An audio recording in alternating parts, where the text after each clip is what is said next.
जीवन हमें एक मौका देता है, इसलिए जब भी सही कॉलेज चुनने का समय आए तो सिर्फ मंगलायतन यूनिवर्सिटी आपके बेहतरीन भविष्य और सर्वांगीण विकास के लिए।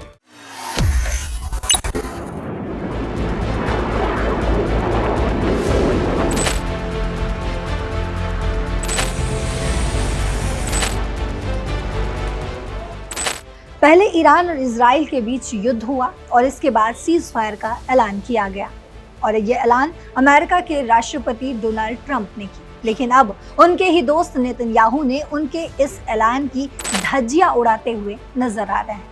तो कैसे सीज फायर के नाम पर हर जगह वाहवाही लूटने वाले ट्रंप की कैसे उनके ही दोस्त इजराइल ने फजीहत कर दी है और ईरान ने किन इजराइल के दोस्त देशों पर हमला किया है, जानने से पहले फटाफट खबरों को देखने के लिए आप अपने फोन में दैनिक जागरण ऐप को इंस्टॉल कर लीजिए, क्योंकि यहाँ आपको सटीक और सही खबरें मिलेंगी।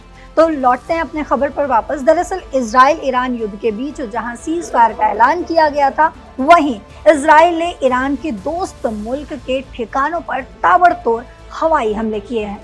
अल हुयादाद, रास इस्सा, सलीफ बंदरगाहों और रास कनातिब पावर प्लांट को निशाना बनाया गया। वहीं आपको बता दें कि हूती विद्रोहियों के इजराइल पर मिसाइल और ड्रोन हमलों के जवाब में ये कार्रवाई की गई। दरअसल हूती विद्रोही यमन का एक सशस्त्र समूह है जो ईरान का समर्थक भी है। ये लोग उत्तरी और पश्चिमी यमन के बड़े हिस्से पर कब्जा किए हुए हैं। 2023 में इजराइल और हमास के बीच युद्ध शुरू होने के बाद हूतियों ने इजराइल पर मिसाइल और ड्रोन से हमले शुरू किए। जवाब में इजराइल ने यमन के हूती ठिकानों पर जोरदार हवाई हमले किए। इन हमलों से वहां भारी तबाही हुई। दरअसल हूतियों के पास कुछ लंबी दूरी की मिसाइलें और ड्रोन हैं जो इजराइल तक पहुंच सकते हैं, जैसे कि तूफान मिसाइल जिसकी रेंज 1800 किलोमीटर है, और पैलेस्टाइन 2 जिसे हूती हाइपरसोनिक मिसाइल भी कहते हैं। लेकिन विशेषज्ञों को इस पर शक है।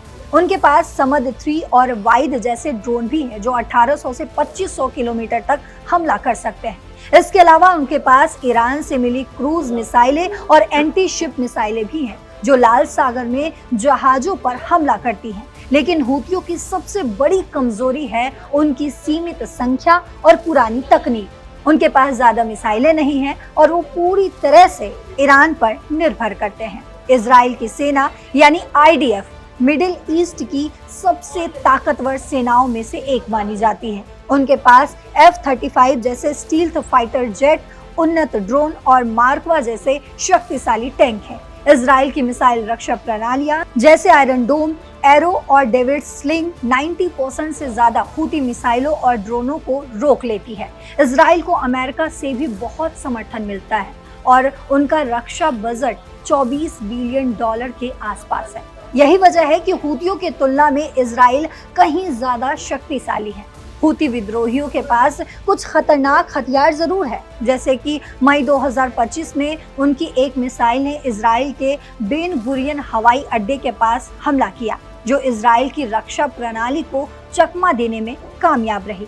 लेकिन कुल मिलाकर हूतियों की ताकत बहुत कम मानी जाती है। उनके पास ना तो ज्यादा हथियार है और ना ही पैसा और ना ही उन्नत तकनीक। वहीं दूसरी तरफ इजराइल की सेना हर तरह से उनसे आगे है।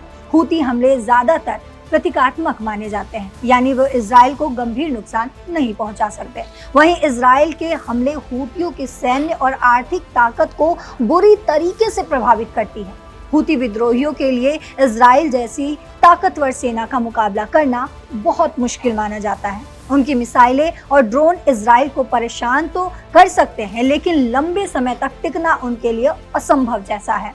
इजराइल की उन्नत तकनीक और मिसाइल रक्षा प्रणालियां हूतियों के हमलों को ज्यादातर नाकाम कर देती है।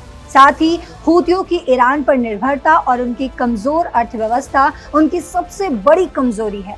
वहीं दूसरी तरफ देखें तो इजराइल अपनी रणनीति और ताकत के दम पर हूती ठिकानों को आसानी से निशाना बना सकता है।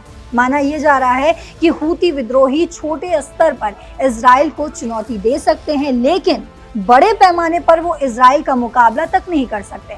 वहीं इस संघर्ष का असर यमन की जनता और क्षेत्र की शांति पर भी पड़ता हुआ दिख रहा है।